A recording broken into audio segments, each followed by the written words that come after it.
what would it mean for this season if the Titans' new work to line was a top 10 unit? So what would it mean? It's very open-ended.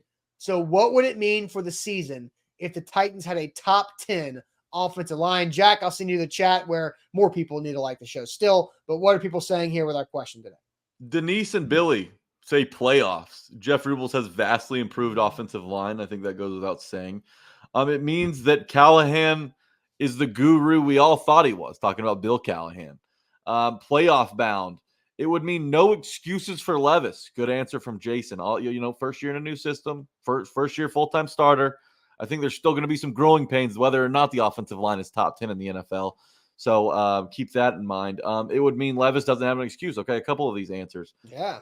It would mean NPF steps up and takes the job. Let's see. Levis better show us the Mayo man. That's what it means. It means we'll find out if Levis is the guy. Playoffs, playoff team, playoffs, Super Bowl contenders. Now that would be something. If they are a top 10 offensive line, that means the offense is putting up points. Offense goes from 15 points a game to 25 points a game. And that alone is probably worth 4 or 5 wins. I don't know if 25 is reasonable. I think they were a little bit more than 15 points a game. Mm-hmm. Okay, improvement. Every question about Will Levis will be answers. It means they'll be competitive, a functioning offense. Means we are contending in the division with this wide receiver group, and Levis with time can be deadly. I totally agree. That means our offense as a whole should be top 10, says John. Top 15. Top 15.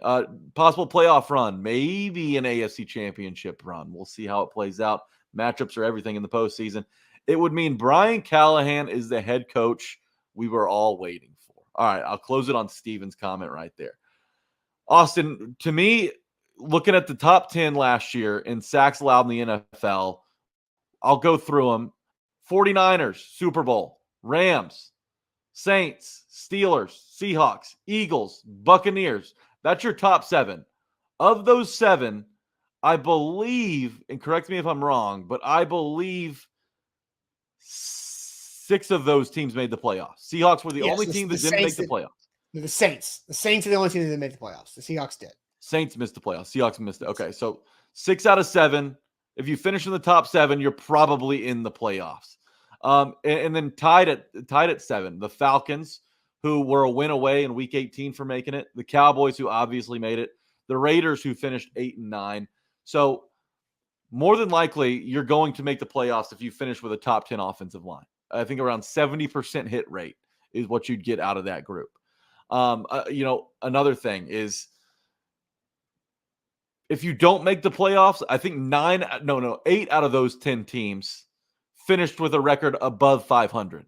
So you're finishing with at least 9 wins probably if you have a top 10 offensive line. And when you look at the Titans defense and you look at the pieces they assembled on offense, if the Titans offensive line is a top 10 offensive line, then I think you got 2 1,000-yard receivers. You got 2 running backs who could each total at least 1,000 yards in terms of rushing and receiving next year. And you got a quarterback who likely puts up 4K. If you have a top 10 offensive line, if he's not running for his life, if he feels comfortable patting that ball maybe one extra time before letting it ride,